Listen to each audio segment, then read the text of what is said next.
네. 오늘 보내주신 자료들 바탕으로 요즘 아주 주목받는 마늘이죠. 네. 홍산 품종에 대해 좀 깊이 파고들어 볼까 합니다. 네, 이게 뭐 전국 어디서나 잘 자란다고 하고 또 수확량도 많다는데 성공적인 재배 비결, 그 핵심이 뭔지 한번 같이 찾아보시죠. 좋습니다. 오늘 목표는 이 홍산 마늘의 진짜 매력, 그리고 재배할 때 꼭 알아야 할 점들, 이걸 명확히 짚어보는 겁니다. 네, 그 보내주신 자료들 보니까요.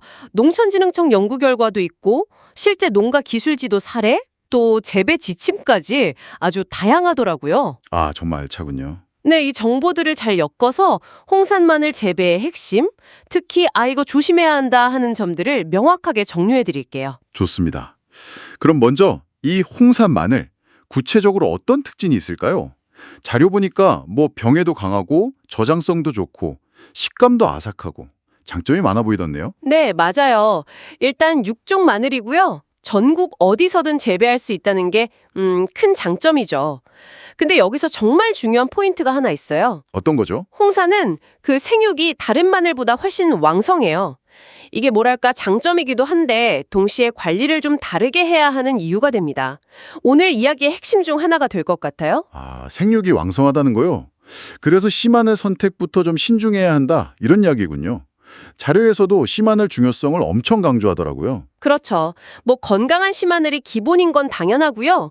홍산의 경우는 특히 인편 크기가 정말 중요합니다. 크기요. 네, 보통은 씨마늘이 크면 수확량도 많아지잖아요. 근데 홍사는 워낙 잘 자라다 보니까 너무 큰 씨마늘, 그러니까 극대 인편이라고 하죠. 그걸 심으면 오히려 마늘통이 여러 개로 갈라져 버려요. 그 벌마늘이요. 아, 벌마늘. 네, 그럼 상품 가치가 없거든요. 그래서 난지형 기준으로 한 5에서 7g 정도? 그 정도 인편이 가장 적절하다. 이렇게 자료에 나와 있습니다. 너무 커도 문제군요. 아, 그럼 소득은 어떤가요? 이것도 꼭 하라고 강조하던데요. 네, 필수죠. 입마름병이나 특히 좀 골치 아픈 게 선충인데요. 이런 병의 충은 씨마늘을 통해서 전염되는 경우가 많거든요. 아, 씨마늘로요? 네, 그래서 심기 전에 꼭 소독해야 합니다. 그 적용 살균제, 살충제 섞은 물에 1시간 정도 담갔다가 그늘에 좀 말려서 심는 게 정석이죠. 네네. 그리고 자료에 나온 것처럼 탑근 같은 뿌리 밝은 촉진제, 이걸 소독할 때 같이 써주면 초기 활착에 좀 더 도움이 될 수 있습니다. 씨마늘 준비가 이제 끝났으면 심어야죠. 파종 시기는 언제가 좋을까요? 이것도 수확량이랑 바로 연결된다고 하니 중요할 텐데요. 중부지방은 9월 상순에 좀 일찍 심으라는 이야기도 있고요. 맞아요. 시기가 정말 중요합니다. 너무 늦게 심으면 겨울 오기 전에 뿌리가 제대로 자리를 못 잡아요. 그럼 수량이 줄 수밖에 없고요. 그렇군요. 반대로 너무 일찍 심으면 아까 말씀하신 그 벌마늘 발생 위험도 커지고 또 날이 아직 더울 때 바이러스 피해를 볼 수도 있고요. 아, 특히 생육이 왕성한 홍사는 재배하는 지역별로 적정 시기를 잘 맞춰야 합니다. 심는 깊이도 중요해요. 한 5에서 7cm 정도, 그리고 뿌리가 아래로 가도록 방향 맞춰 심는 것도 기본이고요. 네. 그리고 파종하고 나서는 바로 물을 줘서 땅하고 씨마늘이 딱 붙게 해줘야 합니다. 이것도 잊으시면 안 돼요. 자, 이제 심고 나서 마늘이 자라기 시작합니다. 아까 말씀하신 그 왕성한 생육, 이것 때문에 특별 관리가 필요하다고 하셨는데 구체적으로 어떤 걸까요? 이게 홍산 재배의 성패를 가를 수도 있겠네요. 바로 그 점입니다. 가장 중요한 건요, 질소 비료 조절이에요. 질소요? 네, 다른 마늘 키우듯이 질소를 막 주면 이게 웃자라기만 하고 벌마늘이 생기거나 품질이 떨어지기 쉬워요. 아, 그래서 일반 마늘보다 질소량을 한 13에서 많게는 절반까지 확 줄여야 합니다. 이건 정말 강조하고 싶네요. 와, 절반까지나요? 네. 그리고 봄철에는 녹병에 조금 약한 면이 있어요. 그래서 소나무 꽃가루 날릴 때쯤 그때 예방방제를 해주는 게 좋습니다. 네네. 그리고 4월 이후 마늘 쪽이 막 굵어지는 시기 있잖아요. 네, 인편비대기. 네. 그때 물 관리가 또 아주 중요합니다.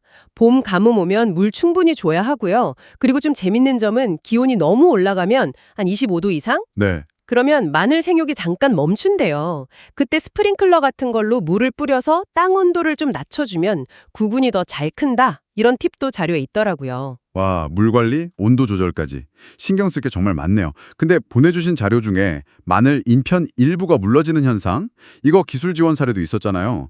이건 홍산만의 문제는 아니지만 참고가 될 것 같아요. 아, 네. 그건 대서품종 사례였지만 아주 중요한 내용이죠. 그렇죠. 마늘이 한창 크는 시기에 너무 덥고 또 가물면 칼슘 흡수가 잘 안 돼요. 칼슘이요. 네. 그래서 마늘 쪽 일부가 물러지거나 움푹 들어가는 그런 생리장애가 생길 수 있습니다. 붕소 부족도 관련이 있을 수 있고요. 아, 결국 이게 균형 잡힌 영양 공급 그리고 꾸준한 수분 관리가 얼마나 중요한지를 딱 보여주는 사례죠. 특히 좀 날이 추울 때는 치오다 비료처럼 흡수가 잘 되는 비료를 쓰는 것도 방법이 될 수 있다. 뭐 이렇게 나와 있네요. 정말 복합적이네요. 자, 이제 마지막 단계 수확입니다. 홍사는 잎이 잘 안 마른다고 하던데요. 그럼 수확 시기는 어떻게 판단해야 할까요? 그게 또 홍산의 특징이에요. 잎 마르는 것만 보고는 판단하기가 좀 어렵습니다. 그럼 어떻게 하죠? 대략 한 6월 중순쯤, 그때 잎이 전체의 한 3분의 1 정도 마르기 시작할 때요.